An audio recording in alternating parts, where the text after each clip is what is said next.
welcome to the Broad Street Hockey Podcast. I am your host, Ryan Gilbert. Joining me today is my co-host, Joe DeMarini. Joe, how are you enjoying this roller coaster we're on here with this Philadelphia Flyers season? Can we get off yet? Is it over? We get a break at least. We get a break starting next week. Yeah. I think we've got one more full week after this. Mhm. Crazy. Yeah, I haven't been to an amusement park in quite some time. I'm worried in my older age with my vertigo and whatnot, I might not like it. And I'm not liking this roller coaster. Up and down, way too many downs, a very long down, a very steep decline. You got a quick back up on the Avalanche win, a huge win, and then just down right again against the Islanders there. Not even like a horrible game, just a boring. That's a classic Islanders Flyers game. You get shut out by the Vezina Trophy favorite. Shout out for the shutout to our friends at FanDuel. At FanDuel, they have Ilya Sorokin at -110 to win the Vezina. Andrei Vasilevsky behind him +210. Then Logan Thompson +430, and everyone else after that is pretty much down there. Speaking of down there, the Flyers, their odds to make the playoffs are now +230.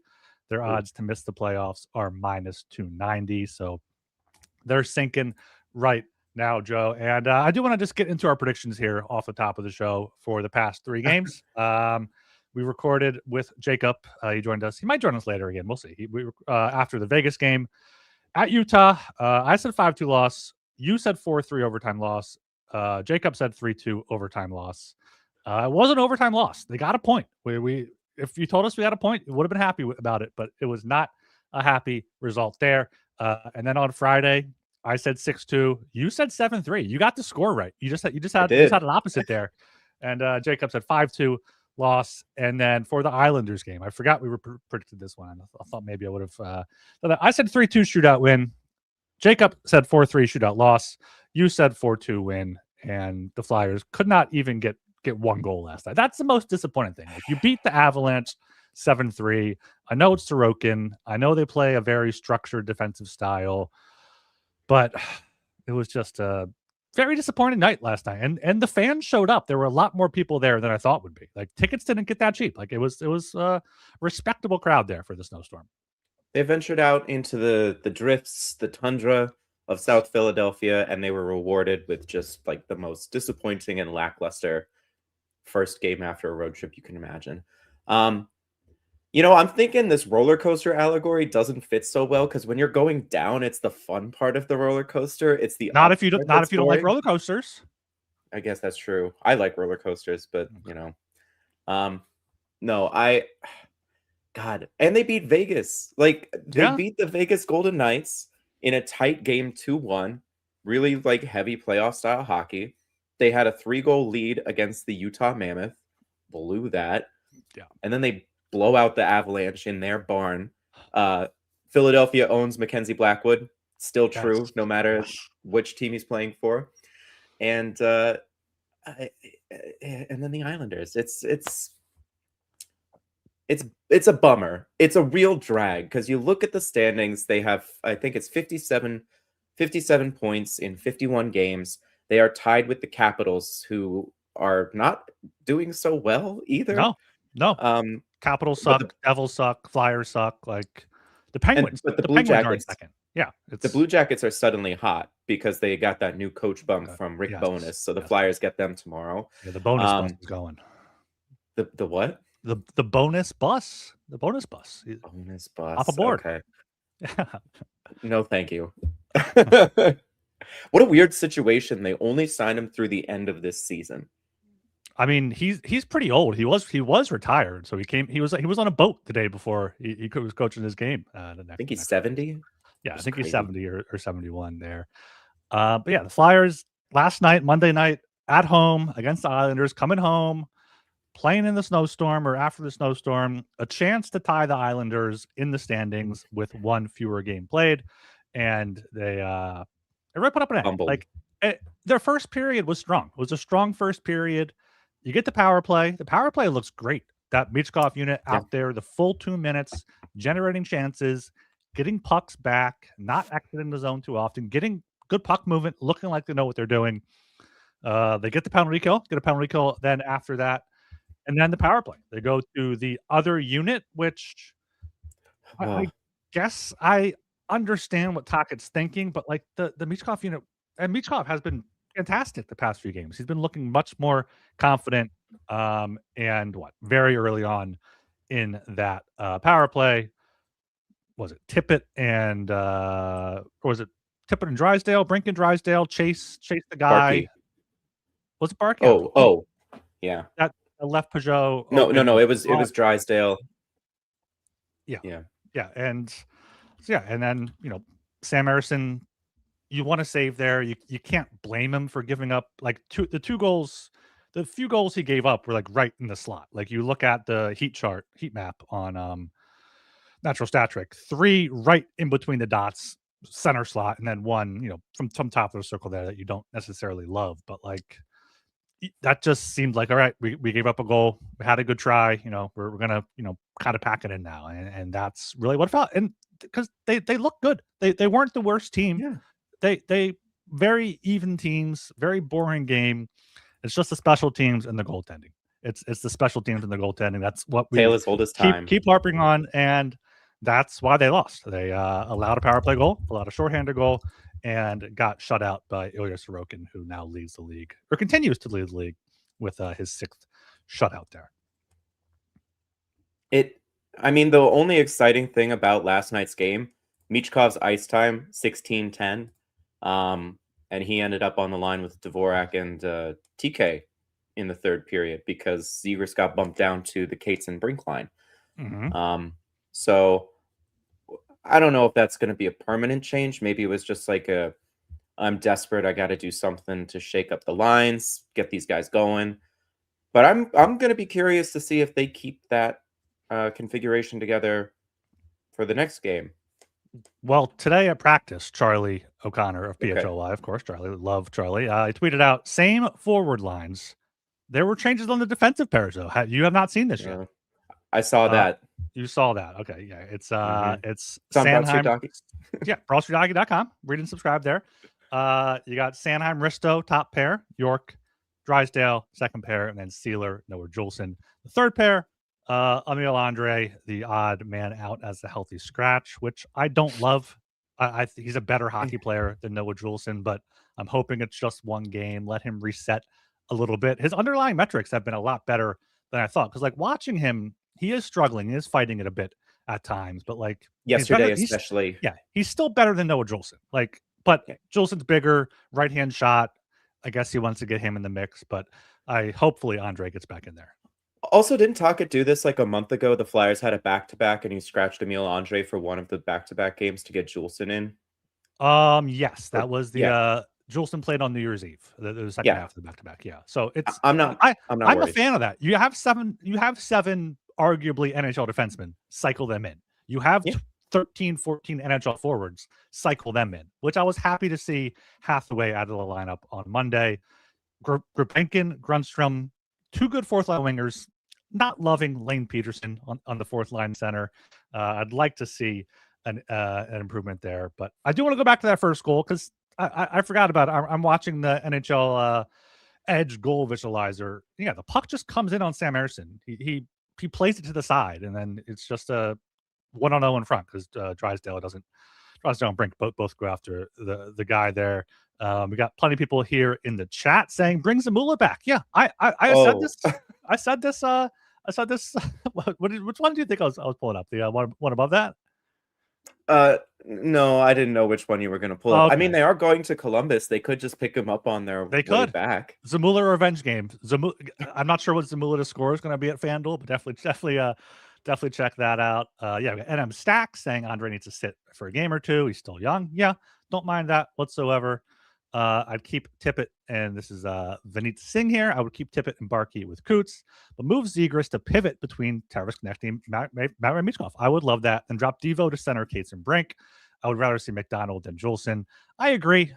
McDonald was called up for emergency purposes in case someone got hurt on the road trip. I would like to see Cates, Devo, Zegras, and Couturier at center. Put Couturier at 4C. I'm not sure why Couturier is receiving so much hate recently. I know his contract's bad. I know he's the captain. I know he's not what he once was, but like he's not actively hurting the team. No, He's and you go God. ahead, finish it No, up. you go. Oh, I was just gonna say, what options do they have? Like, you kind of just have to grin and bear this for another 1 or 2 years until a buyout would become palatable. And in that time, maybe he finds his game again. Like, you Yeah, just don't know. But they cannot buy him out this summer. You'd get minimal cap savings, and he'd be on the books for another like what 8 years or something. Um, and then you can't trade him because he's got an NMC and he's not scoring, so no team is going to want him at full price. Like, you really just don't have any choice but to keep him and hope it turns out better. I would also say move Cates to 4C just to, but Coots 4C, sure, whatever. It like we yeah, said last that's week. fine. Whichever. We said last week Yeah, they don't have a first line. They have like 3 second lines and a third line. So like if you yeah. want to put it on paper that Couturier is the 3C, but that's actually the fourth line, like whatever. I don't care. Do what Yeah. you got to do. Yeah, and yeah, Couturier is cap hit's bad now, 7.75 million. Next year, it's not going to look as bad. 2 years, it'll keep looking better. If he can get into that Jordan Stahl role where he's playing third line center, fourth line center, and he has two competent wingers, which the Flyers should be able to give him, that's a good third or fourth line. Like that's perfectly fine. It's just all these people like yelling like, "Oh, strip to C, Flyers got to do something." It's like, what do you want them to do? If Yeah. I want them to do something. I wanted them to trade for someone to replace Sam Harrison. I wrote that. I wrote Mhm. Jordan Binnington. It might be a bad idea. You might not like the idea, but I wrote it. I gave you an alternative option. Yeah. I wrote up trading for Shane Wright as a possibility to get a middle six center in there. So you can keep Dvorak at center, get Wright in there, get Cates, and you have Couturier. You have 4 decent centers there. People don't like it. People liked it. It's an alternative idea. What I can't stand with the negative people is that like, oh, the Flyers have to do something. This front office has to do something. It's like, all right, show us what you got. What? What do you got? Who do you want to trade? You want to trade Couturier? Who's taking Couturier? What are you going to back for him? Oh, I'll trade him for a bag of pucks. All right, no, you won't. He has a no move clause. He's not gonna do that. That's not an option. Like you're just angry and you're yelling. And I always say this: it's so much easier to be negative because if you're negative and the team sucks and it goes wrong, you're like, oh, I was right, fantastic, whatever. If you're negative and the team and you're wrong and the team is successful, they're like, oh, why are you focusing on me being wrong? Why can't you just enjoy being happy? So that's just the easiest rage bait that people do. These fucking just idiot talking heads that don't know how to analyze the game are like, oh, something has to happen.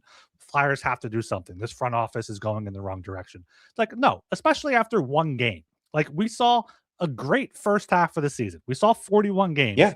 that were the best 41 games in the past few seasons for the Flyers. And like, yeah, it's been a bad past 10 games or whatever, but that doesn't change everything. Like I wrote last week after the Utah game that one bad loss doesn't really change anything in the grand scheme of things. You can be upset about it, you can overreact to it, that's fine. But like completely changing your narrative on whatever you're doing or using one loss to push a narrative like, oh, the leaders aren't good or whatever. It's just dumb. It's just overreactive, and it's people wanting to get engagement bait on a social media site where they pay so they can get money for when people view their posts. All right, my rant's over, Joe. Sorry. I fully agree. That's okay. I love it. You rarely go on rants, so I love it when you get in the zone and just unload. It's fantastic. No, I mean, I was really pissed off about the Utah loss too. It's not so much the loss itself, it's the way that they lost it. It was so disheartening to see them blow a 3-goal lead, have a clear shot at an empty net, and biff it just to lose in overtime. Like the fact that they lost in overtime and got a point, cool. Like we said before that week, we were like, dog, if they get the point here, like that's a great opportunity. They got the point. It's the way that they like, that meme of the guy walking into the rake and then it hits him in the face, and then the guy who like skateboards the rake down a like stairwell and then still lands on it. It was that second image. Like they skateboarded this rake down the stair rail and they still hit themselves in the face. It's just that's why I was so upset. It's the way they lost that game, not the loss itself. Yeah, no, that was very. If they had just lost, if it was 5-4 overtime, lost back and forth game, that's fine. But you led 3 Sure. nothing, you led 4-2. The lead, Sanheim got walked on the game tying goal. Connecting had the turnover. Couturier is always going to get flack because he doesn't score and he hasn't scored in so many games or whatever. But yeah, Hathaway. Hathaway. I remember I was watching the game. I was like, oh, Hathaway has the puck, empty net. Garnet Hathaway, second goal of the season. Here it comes. But no, he didn't shoot it there. It was quite awful there in Utah. But yeah, Colorado showed how good this team can be. It showed the true potential of when I say this team can win a playoff round. That Yeah. was exactly why. You had Sam Harrison coming up huge in the first period. Could have easily been 3-0 Avs after one.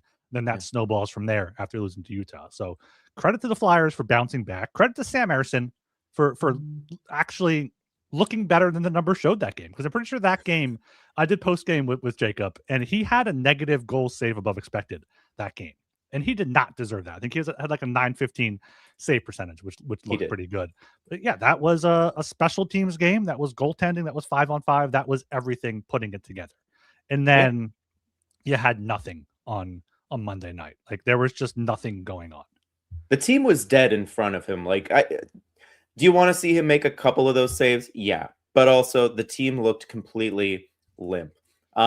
Also, just to go back a bit, you giving alternatives and suggestions for the way the Flyers could dig themselves out of this. I would just like to say I feel redeemed about the Stuart Skinner propaganda that I've been spreading. He is like, what is it? 1, 2, 3, 4, 5, 6, 7, and 1 in his last 8 games, and rocking a hold on one second. Hockey Reference, you are a beautiful device. 934 save percentage. So if he makes it to free agency this summer, I'm telling you, there's your guy. If he makes it, I mean, Pittsburgh could just hold on to him, especially if they make the playoffs with him. He could just hold on. But yeah, you've always been on the Stu Skinner bandwagon. I was like, yeah, he's shown it in flashes. He needs good defense in front of him, and he's doing all right. So him and a Vladar tandem, easy. Yeah. That would be one of the best tandems the Flyers have had in years. But yeah, against the Islanders, do you know how many high danger chances the Flyers had at 5-on-5? Is it less than 1? It's not less than 1. 4. They had 5. They had 2 in the first period, none in the second, 3 in the third, which when you adjust it for the score, 2.47. Only allowed 4. Like they didn't allow a ton of chances. It was just a very low event Flyers Islanders hockey game. Total shot attempts, Flyers 43, Islanders 39. Total shots on goal, Flyers 21, Islanders 23. Just tight checking, dump and chase, not a lot going on. Islanders scoring shorthanded, power play again, deflection goal, and that was out. Like once they go up 3-0, you're not getting 4 past Sorokin. So like it's just very depressing loss there, especially after the Colorado win. Also, the Islanders had gotten blown out 5-0 in their last game against the Buffalo Sabres. And they were missing somebody due to illness, and also Caleb Ritchie was out of the game, so was out for that one. So like, all right, maybe they can get something going here. The Flyers can catch a team that's not hot right now, but no, they it doesn't matter. But I think one of the worrying things for this, besides just last game, is how Trevor Zegras has been playing pretty much since the Anaheim game. I don't know if he's banged up. I don't know if he's a little bit fatigued because he hasn't played this many games in a row the past few seasons. Last year he played 57 games, but he played early, got hurt, and then came back. So 51 games this year. 2 years ago, 31. Last time he played a full season was 4 years ago when he had that 65 points, his career high there. So I don't know if he's hitting a wall. I don't know if we're finally seeing, his line mates not doing that. But like since the Anaheim game, having run down here, 5 points in 10 games, 7 points in 13 games since dating back to New Year's Eve. Yeah. Tocchet criticized him after the game last night. Zegras probably isn't as good as the point per game player he was showing in the first half, but he's not this bad. Like, where do you stand on what's going on with Zegras? Well, I do think it's everybody's like, Danny, sign him now, sign him now, sign him now, while he's in the middle of like a point per game season. Maybe Briere was right to just like hold off a bit and wait, see how the season plays itself out, and then circle back in the summer. I think he is hitting a wall. The schedule right now is especially compact because of the Olympic break, and I think a few of the Flyers are going to benefit from that break. Yeah. Michkov, we've already talked about, especially because he came into camp out of shape, though he started looking real good. Yeah. Imagine what 2.5, 3 weeks off of hitting the gym could do for him. Zegras isn't going to the Olympics, so maybe that's a time for him to Hmm. rest and recover. TK has finally turned it on somewhat, so Yeah. and he's not going, so maybe he'll find a bit of a respite. I think the players just need the Olympic break to get here so they can kind of reset themselves and not have to do it on the fly as they have what, 6 more games before the break now? 5? 6, I Maybe think. 5. Yeah, they got the back-to-back and then the 3 home games against the, Kings, Capitals, and Senators there. So Okay. get 5, 6 points out of those 5 games and go into the break, on the playoff bubble, see what happens after that. But yeah, the Olympic break will be huge. It might actually be coming at a bad time for Michkov because he is starting Yeah. to ramp things up. Maybe he'll get hot and then, he'll have that break there. But I definitely think Zegras does need that break big time. I mean, he hasn't been playing that often. And another good thing for the Olympics with Dan Vladar is Lucas Dostal has been fantastic for the Ducks recently. So hopefully he will be Vladar. the Yeah. starter for Czechia there at the Olympics. Vladar has been practicing with the team, so I'm hoping he can start one of these 2 games on the back-to-back. Kolosov did sneak onto the ice at practice, according to I think it was Jackie Spiegel. Jackie, I Jordan, think. yeah, I think Yeah. what Jackie Spiegel said. Kolosov snuck on there, so hopefully it's not Kolosov. Hopefully Vladar is good to go, but you know, hopefully Vladar is good to go for the long haul. If you have to sit him So out for the back to back, that's fine. yeah. One other thing on the Zegras stuff. I looked earlier. Since the Anaheim game, I think he has a 24% face-off Mm. record, which is really bad. Do But you know guess how what? many He was faceoffs that is though? Like what's the sample size there? Oh, I forget what it I'll pull was. it up. I'll pull it up for you. Okay. Um, and guess what he was doing today with Captain Sean Couturier? Yeah. Learning to do some face-off work. Like they were seen at practice today working on face-offs. So, I wonder why that maybe there's more happening behind closed doors to help Zegras with his face-offs from Coots, but Yeah. hey, it's become very clear that it's a real problem and could be a precursor to Zegras doing some more center work until Abels returns, because maybe Tockett's sick of Peterson too, and it's like, well, I guess now's the time I got to play Zegras at center. Yeah. Yeah. So including that Anaheim game, because he did go 0 for 3 in the Anaheim game, he is Brutal. he's 6 for 28, 21.4%. 0 for 8 in the Rangers game. He took 8 faceoffs there. Every other game, taken 1, taken 2, taken 3, but that 0 for 8 in the Rangers game. Not sure what happened that game that he was taking so many. Oh, was that the game where they like put him, Michkov, and Konechny together for a bit? Probably. Yeah, that could probably be it there. But yeah, Zegras, like I'm not worried about him long term, but he No. has definitely since that long point streak he had 9 points in his past 15 games now.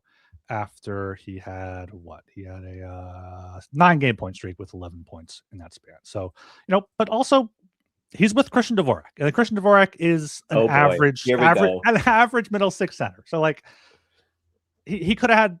I don't know. I'm not going off on that, but I do see a good question here in the chat from JB regarding TK. If a team offered a guy with legit 1C potential, but wanted either Konechny or Tippett, assuming Konechny would waive his no trade clause, who are you moving and who are you keeping? So it's an interesting Interesting. situation here. Konechny 8.75 through 2033. Tippett 6.2 through 2032. Tippett is also 2 years younger, but I still think Konechny is the better all-around player.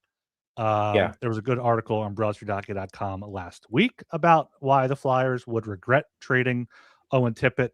Um, But in this I context, I would choose to move Tippett and keep TK.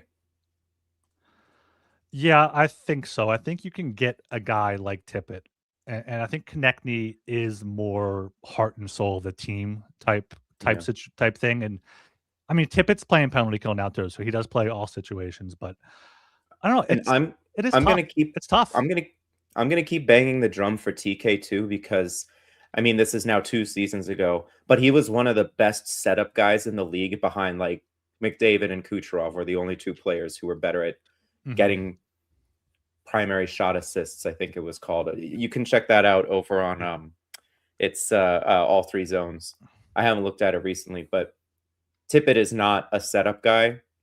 He's gotten better at it. We've seen it now. He's starting to get better assists or better at like playmaking. But TK has way better, like a way better playmaking ceiling, I would say. That's a really interesting debate, actually. Interesting question there from JB, because I don't know if I can give an answer right now and stand by it and not say I'll change it after thinking about it. Because like Tippett is 2 years younger, 2.5 million cheaper.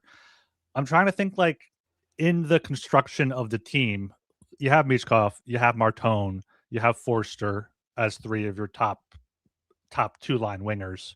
Do you want Tippett with them or do you want Konechny with them?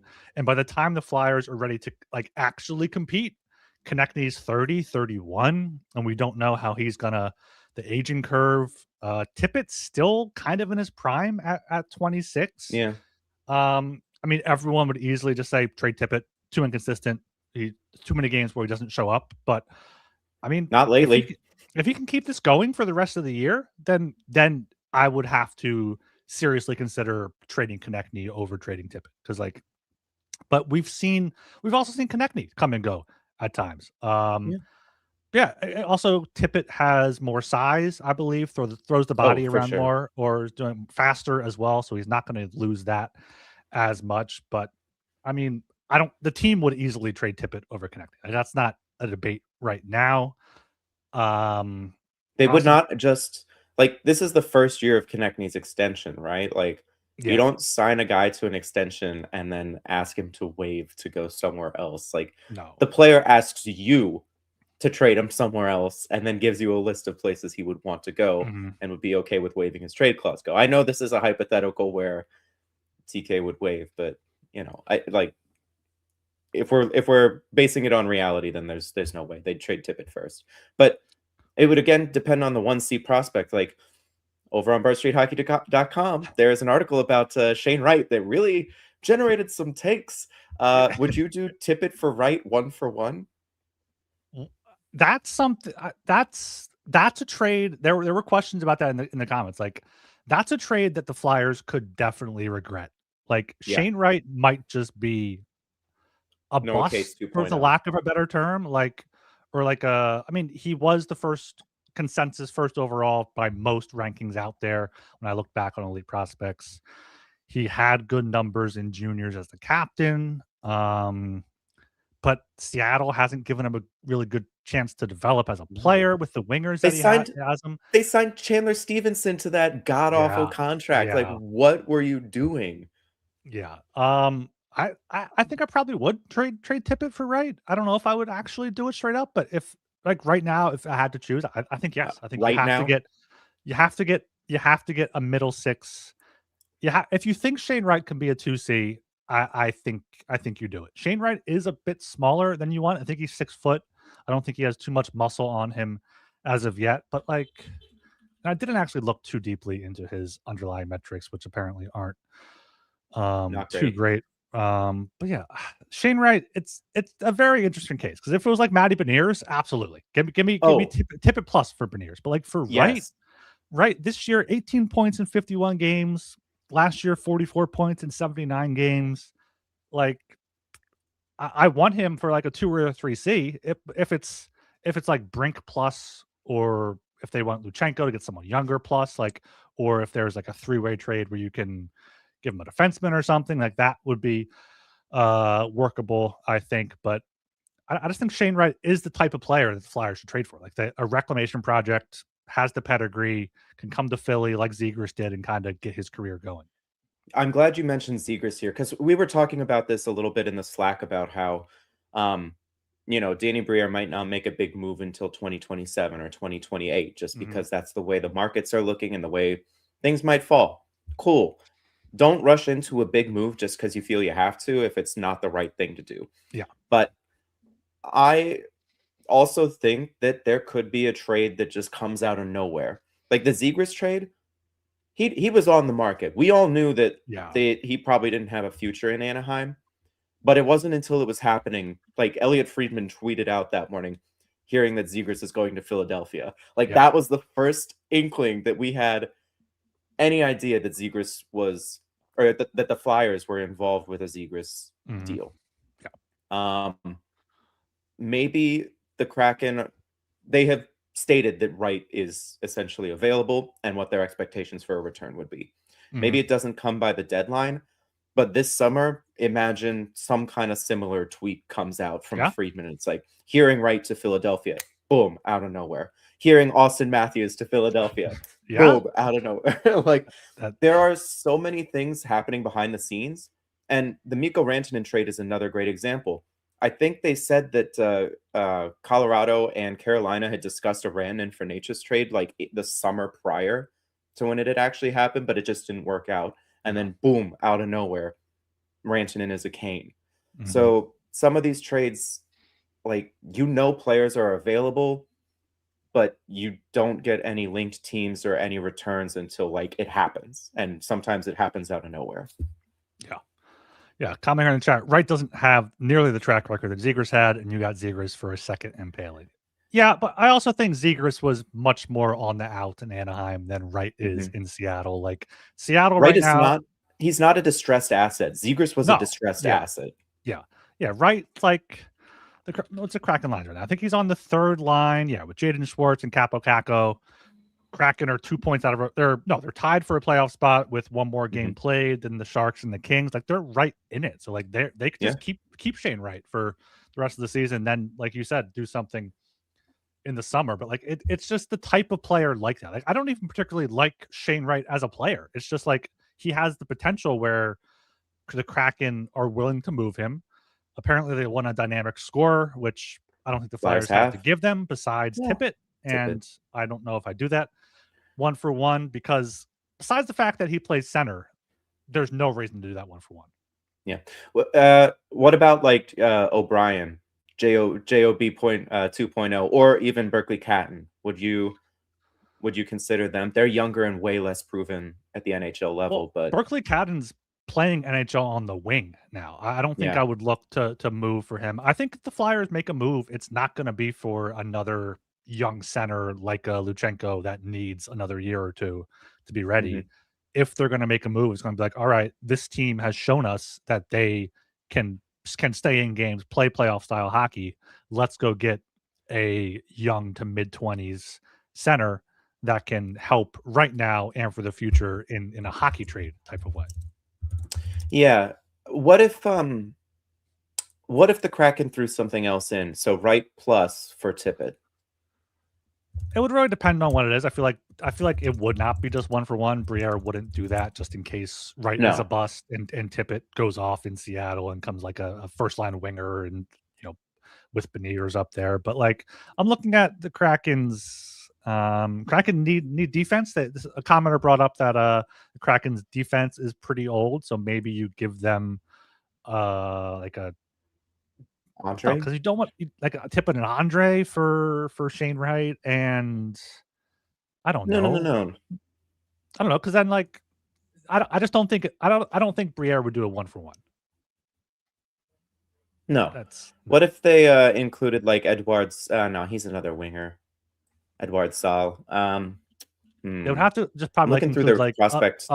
A pick. They have 2 first-round picks. They have their own and the Lightnings, and then their own second-round pick. Like they're not giving up Shane Wright plus for Tippett though. I just don't think they are. I don't think Tippett's the type of player that they want. Well, especially because Tippett has kind of been inconsistent and he's under contract for so long, which I mean is a good contract when you look at the salary cap rising at $6.2 million. Sure. But and I'm Stack saying in the chat here that Seattle doesn't have room for the Tippett contract, not without cap movement. Let me see if they have any defensemen you could take off their hands that have bad contracts. Brandon Montour.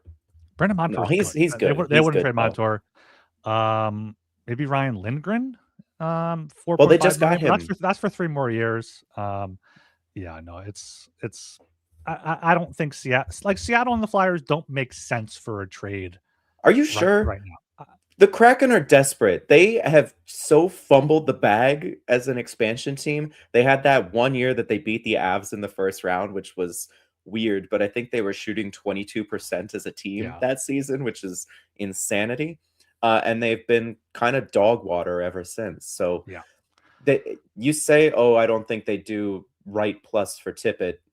They might because they're desperate. Yeah, and you really have no idea what the market is for Shane Wright. Like what teams are going to be interested. Like I feel like the Flyers are one of the teams that could be in there. But yeah, it's just someone like Shane Wright, someone like Ryan Hartman in Minnesota. I feel like could Oh, be a good target. He's played Flyers center. legend. I think they're trying to clear him out for some cap space. He's at I think it's only like what 4 million, 4 million, one more year after this year. Garen does like Bobby Brink. I don't want to trade Bobby Brink, but I I feel know. like Brink for Hartman straight up could potentially get it done. JB asking what would we give up for Wallstead? They want a center for Wallstead. I don't think they're gonna. Yeah. They're like same thing with Askarov. Like the Flyers just didn't have what the team wants there. I mean, So there was a comment on your right article about how the Flyers didn't even get involved with the Quinn Hughes trade deal, and I'm like, that's not at all what was reported. The Flyers were told pretty early on in the process, you are not involved in this. We are not going to make you we're not going to trade him to you. So they bowed out, and the response was, well, that's a problem in itself. Why are they getting like the door shut in their face? And I'm like, what? Like teams can only trade with you if they want to. Like it's like they didn't want to trade him. teams don't have to trade with other teams. Like No. they can pick where to go. But yeah. The more we talk about it, the more I think about it. Like I wouldn't do Tippett one for Wright. I would probably need maybe Wright in like a first for Tippett. Like I feel like Whoa. Tippett's Flyers fans really undervalue Tippett. I feel like Yes, I really do. absolutely. Like looking at his 5-on-5 goals per 60. I think I brought it up last podcast with Jacob. Like his 5-on-5s goal per 60 are like top 30, top 50 in the league over the past 3 seasons, and like that's been with the centers that the Flyers have for him to play with. So if they get Mhm. someone even like Shane Wright or Ryan Hartman or Austin Matthews, like that's something where Tippett can Hey, work with him. speaking of Austin Matthews, the all three zones data from the same year that I did the Travis Konechny analysis, guess who takes shots and sets up plays at about the same rate as Owen Tippett? You Is it just said Matthews? his name. It's Austin Matthews. They Yeah. like Tippett fires the puck at a similar rate, 5-on-5, obviously. Like I feel like I don't need to stipulate that, but just in case. Mhm. Um, in the I think it was the 23-24 season, he was shooting at about the same level as Matthews, but I think Matthews had a slight edge in primary shot assists. Yeah. So, like, I'm you're right. He is undervalued by Flyers fans because he's so frustrating to watch on the Yeah. regular, but he also just can't seem to get it together on the power play. And that's a big reason fans are so frustrated is that Is that on him though? Like I'm not blaming Tippett for not being able to score in the power play. I'm not. no, yeah, I know. Like it could just be the rest of the personnel, but Tippett's been here a few years. The power play has been bad for the entire time that he's here.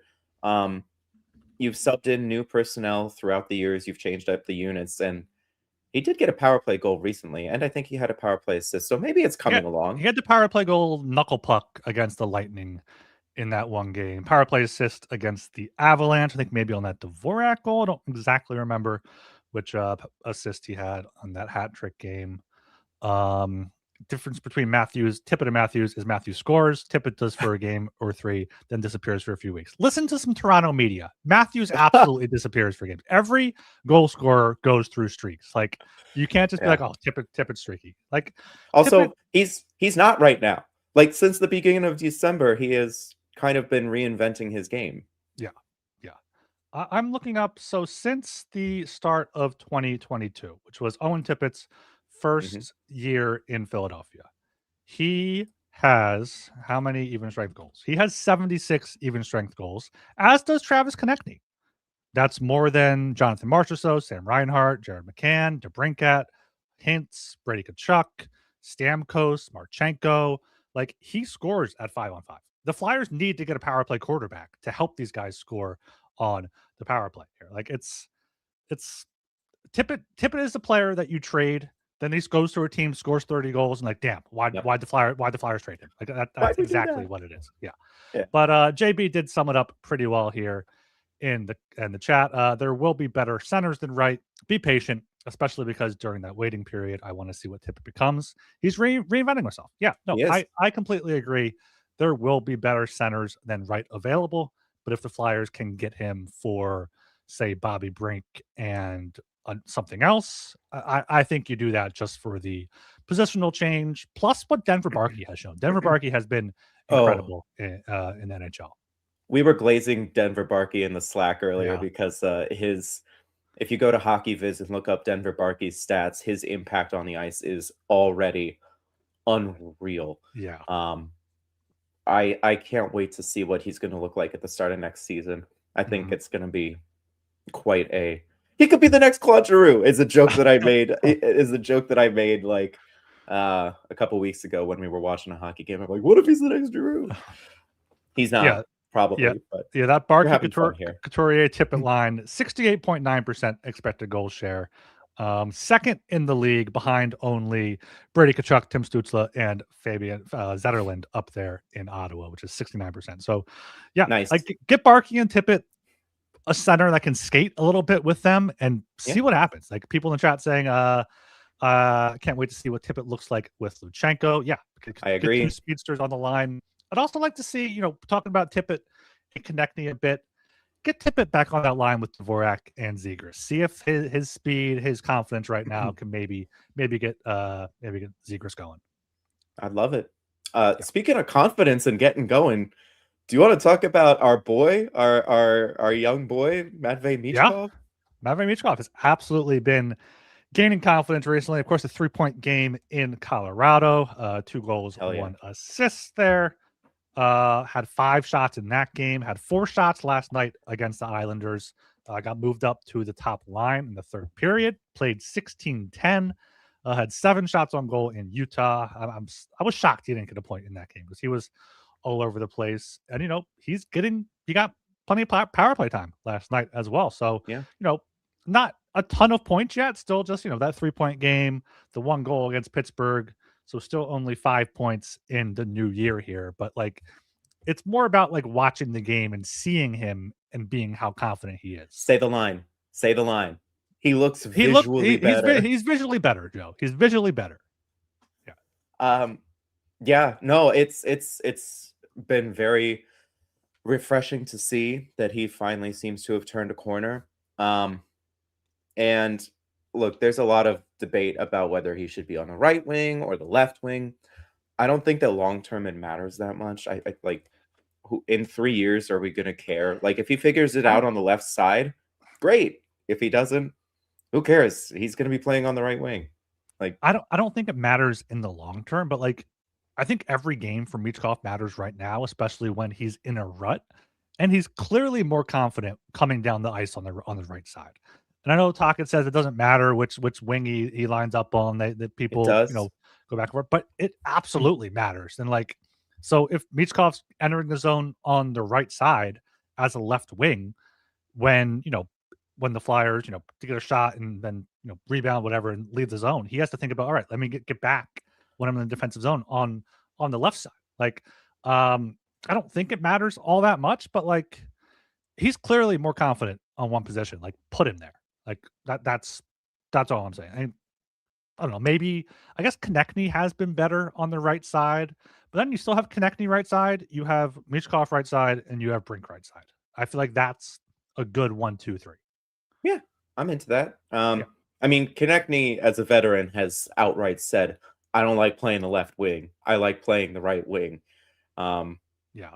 And didn't he? He was like, the responsibilities on the face-off are weird. It takes some getting used to. And I'm like, okay, TK. But, that was months ago. Maybe it is. Maybe it is. But yeah, they've both been better on the right side. I guess they just need him there with Cates and Brink now because, like, I don't know who else I would want to put there. Maybe Barkey, but that's like a really small line then. I mean, you know, you could call it a rat line, just You a bunch could of small dudes you running could call it around. a rat line. Apparently the Flyers were mentioned as like potential fit for Drew O'Connor from the Canucks, who What? Rick Tocchet obviously knows he's a left winger, so maybe he could go there and then you move it around somehow else. But I don't know. Why would you go for Drew O'Connor? I like what's the point? The Flyers do need to trade for a depth piece. I A think, and winger? I'm hoping to write for this week at some point. I think the Flyers need to trade for a depth piece by the Olympic break. Either Whoa. either a well, this was before Risto came back, but assuming Risto will get hurt again at some point, you need to trade Okay. for either a third pair defenseman that can run the power play, or a center that can either play 4C or knock Cates or Couturier down to 4C, because Lane Peterson is not it. A great guy, I'm sure. I don't know anything about him, but like Lane Peterson, he's just a guy out there. Mm-hmm. We don't need depth forwards. No, I completely agree that trading for a depth forward is not necessary. However, the Flyers' plan this season is to make the playoffs. You can disagree with that. You can agree with that, whatever. And Is it though? yeah, it is. You play to They, win the game. You don't play to but just play it. but didn't like Jonesy say it'd be nice if we made the playoffs, but Yeah. that's not our goal? Well, Like no, they they don't. haven't said this isn't playoffs or bust. They're like, yeah, if we make the playoffs, great. It means the team is doing really well and some guys are ahead of schedule. That's awesome. If we don't, we're not gonna hold it against them. Internally, their goal is playoffs. They can't Okay. say that externally because like, oh, we want to make the playoffs this year. Because then if they don't, everyone's like, oh, it's a failure of a season. Didn't make the playoffs. They said they were going to make the playoffs. Why didn't they? Blah blah blah. And also, putting it out there externally might impact potential trade discussions when like, oh, you're Sure. trying to make the playoffs and we try to get extra value out of you. So if Briere wants this team to make the playoffs, which I think he does, they need to add a depth forward or a depth defenseman above Noah Juleson. I think defenseman is less pressing because we have seen Murchison come up. We've seen Yinning play fine. We've seen other guys come up and play third pair. But I think you need one more forward. Like there's not anyone in the AHL quite ready. Bump's hurt now. If Peterson's the best they got, I love Tony Dick, but like he doesn't move the needle at all. Like get somebody that can win faceoffs, kill penalties to take some responsibility off of Couturier. Like just get somebody, give this locker room a vote of confidence going into the break. Give them that motivation to hit the gym. Go enjoy your time off, but hit the gym, come back ready for the stretch run. Don't let them go into the break be like, oh, what are we going to do? Are we going to buy? Are we going to sell? Blah blah blah. Because they might do both, but make a good hockey trade. Don't give up any future assets, but make a good hockey trade. Like Dougie Hamilton would have been perfect, but Yeah. he's on a 9-game point streak now since getting scratched and playing top power play because Luke Hughes' shoulder fell apart. So Yeah. someone like that, like a Yeah, my Justin Falk. fantasy team. Yeah. But I yeah, it's traded like Dougie Hamilton, so whoops. yeah, yeah. But no, what if you just waited out for Martone's college season to Well, finish and then that's he's the other thing is you're not trading for a forward that's going to block Martone. no. You're trading But for what are you saying? I'm saying that like you just stick with who you got, and then when Martone gets here, it slots everyone down into a better fit. But then you're really gambling like, okay, can this team get to the playoffs on like the last day of the season, as opposed Yeah, to no, exactly. trying to shore up now. Go get ideally a third line center that can play for C. Scott Lawton? That can like Scott Lawton. Maybe you trade back a second round pick for Scott Lawton. But A second. get somebody that can play 4C that isn't going to be upset if they're out of the lineup when even Obels comes back or when Martone's ready. Get somebody that you can cycle in. Basically, if Grunstrom or Grabenkin could play center, someone like that. What about Nick Bukestad? As someone who writes about the Blues, I feel like he's got 1 year after this, so I don't know if that's like No, conducive. I don't think that's worth it. No, it's got to be a rental, Yeah, like an it's expiring I contract. mean, or a younger guy that could be a part of Your the future. boy, your boy, Shane call him Wright? up. No, the Oh, Tomasino. Philip Tomasino. No, I don't know if he. I think they'll only call him up if they need like a middle six winger. But Okay. yeah, because there's not a ton of free agent centers here. Let me look at points descending. Yeah, no one that I really love here. No. Um, yeah, but I understand people in the chat saying you don't want rentals, whatever. But like, Look, like they traded a fourth round pick for Eric Johnson and signed him for another yeah, year. If they do no, something like that, fine. Like that's like whatever. Who like you're gives a not shit about trading those not picks? trading a first, you're not trading a second, maybe a third for the right player if this team Yeah. wins for the next 6 games or something. But like this team, we've talked about it. They don't have the depth to sustain one more key injury, one more even depth injury. Like Bobby Brink was out, and this team was lost. So like you Good want luck, to get child. so you want to get just one more piece that you can cycle in there with Grunstrom, with Grabenkin, with Hathaway. I also want to trade Hathaway. I think he needs Yeah. to go. Yeah. It's time.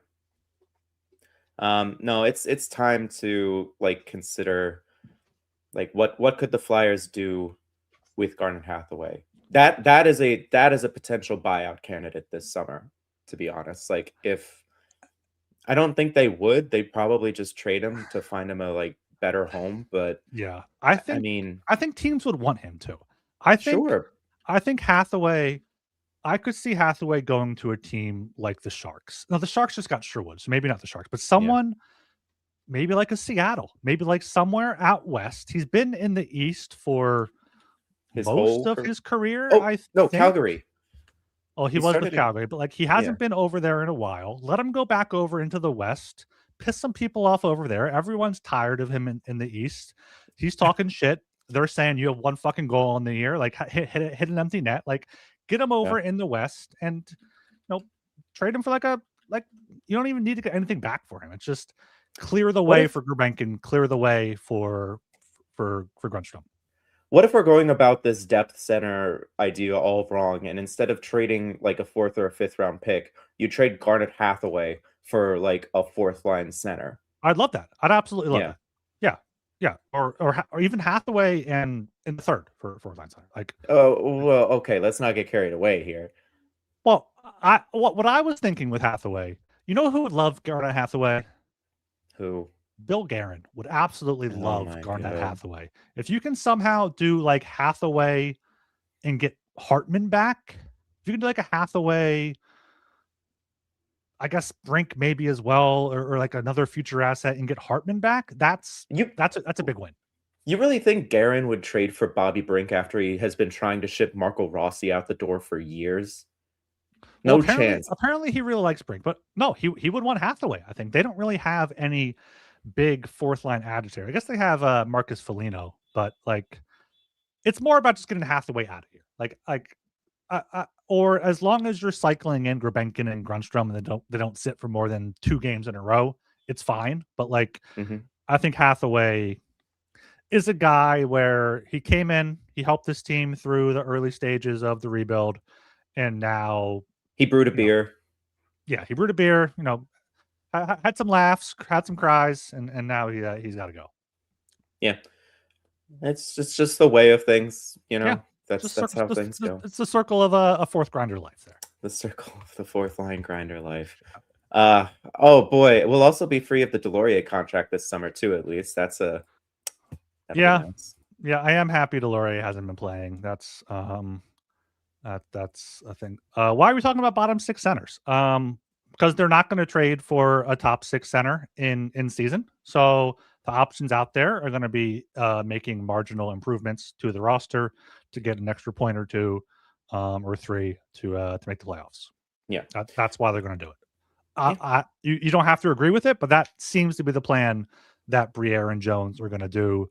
Either make low cost, either rentals or guys that have one more year, or make a hockey trade where you're trading, a winger for a center, like a need for a need. You're Which not. they You're not buying. You're not necessarily selling.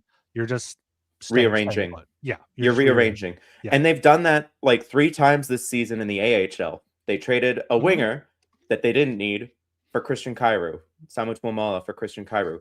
They traded Igor Zamula, who'd fallen out of favor with the organization, for Phil Tomasino, who, like, maybe he's a center, maybe he's a winger, but he's going to be a good AHL player. Like, they have found a way to just kind of, we have a need, we have a player in a position of surplus, and we're able to swap around so that we get the thing we need without giving up any like future assets of superior value. It's Briar's shown he can do that at the AHL level. We just got to see if he can do it at the NHL level. Yeah. I think like deadlines spur activity, and the roster freeze at the Olympics. I think I'm excited. You're gonna see no one's gonna trade an Olympian just in case they get hurt or whatever, but you're gonna see some depth guys being traded, teams maneuvering their cap room so they can have like these GMs, yeah, they're gonna watch the Olympics, they're gonna watch games, whatnot, they're gonna go around and see their prospects, but they have 3 weeks of no NHL activity. They're gonna be looking, all right, what can we do? What can we do? What cap room do we got? Who can we move? So I feel like getting ahead of that is going to be smart for the Flyers. And it's probably going to be someone just out of nowhere. Like for all these trades the Flyers have made, yeah, we rarely hear anything about it in advance. So probably just out of nowhere, we'll see Flyers trade for this depth guy. It's like, all right, why'd they do that? But okay, give up a 4th round pick. That's fine. Gave up a 4th round pick and Adam Yeti. Oh well. Nice. Yeah. Cool. All right, shall we do our predictions for the next week of games? I was just typing them out here at the Kings on Saturday. That is a 12:30 start, I believe, bright and early at the Farg. So a 9:30 local start for the Kings. So hopefully they can get. No, it's. Oh no! Wait! It's home. We have. Well, I'm saying that the Kings local time over there for them, but it's home. Oh, but before that, we have the back-to-back here. We got at Columbus. Mm-hmm. Let me type this out here if I can type at CBJ on Wednesday. We got the King at Boston on Thursday, and we have the Kings on Saturday, and then we have the Capitals on Tuesday. I imagine we will record before that, but we can do an early just in prediction case for that anyway. At Columbus has had a few days off after beating Tampa Bay. Have they played Columbus yet this season? I don't think that they have, which right? is really weird, right? Yeah, no, they play Columbus twice in March, and then twice in March at home. This is the first and only visit to Columbus. I'll they go also 4-3. Haven't they haven't played the Capitals yet either, have they? I don't think so. No, they haven't. That's a weird weird scheduling quirk there. 2 Metro teams.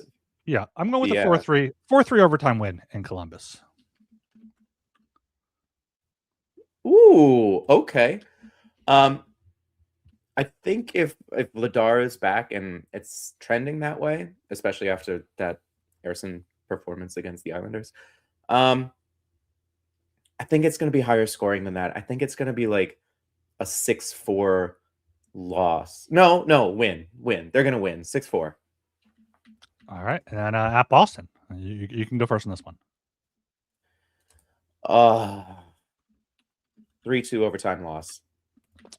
Yeah, I got a 4-1 loss. They're just not good on back-to-back. So they really need to get that win or at least a point in the first half. And if they can get a point out of the second half, that would be fantastic there. Saturday against the Kings. The last Saturday afternoon game at home against the Rangers was not very good. What, the Kings? The Kings are so weird. I would love to get Brent Clark out of LA somehow, as he's being underutilized there. Hopefully, if only. Kings play low event hockey. Flyers play low event hockey. I'm going 3-1 win against the Kings. Oh, that sounds right. 4-2. 4-2 win? 4-2 win, yeah. All right. And then what do you have for the Capitals on Tuesday? Oh, Capitals have been real bad lately. 4-3 over. It's at home, right? Yeah, Are they it's at in? home. Yeah. It's at home. 4-3 overtime. No, 4-3 Ooh. shootout win. 4-3 shootout win. Okay. The Capitals do play the night before at home against the Islanders, so that's a good schedule spot for the Flyers. Yeah. I'm gonna go with a 4-1 win for the Flyers in that one. Back to back, Okay. one goals against wins there. Yeah. So I have them going 3-1. You have them going 3-0-1. We're back to the positivity here, Joe. For some reason, we're back to our normal orange tinted glasses. It's fun to have hope. It's fun to think that things could maybe one day be good. Yeah, And then they something suck. has to go right, right? Like we have to have some sort of something going on. And to be fair, things were going very right for like half a season. So, Yeah, there was some regression due. We talked about it last week. While the Flyers didn't go on any major losing streaks, they also didn't go on any major winning streaks. They were not a streaky team. Meanwhile, the Penguins win like 8 in a row, then they lose 7 in a row, then they win another 6 in a row, then they lose 5. Like they're in like the top 3 teams in the Metro, but they haven't done it because of consistency. They just happen to win a bunch of games in a row and then still somehow lose a bunch. It's weird. yeah, But it's been streaky. But yeah, they were going right for a while. Maybe they will go Shane right in the second half here of the season. Thanks again to FanDuel for sponsoring us. Flyers plus 112 tomorrow at Columbus. I like that a little bit. Ooh. Flyers as road underdogs. Make sure you read and subscribe to BroadStreetHockey.com. $5 a month. It goes to the writers also here on YouTube. Super chat, subscribe, all that good stuff. We appreciate all that. Goes to everyone that you see writing and producing content. Yeah. Follow the Broad Street Hockey on Instagram at Broad ST Hockey. Jacob and myself have stuff going on over there. And Joe, where can people find you?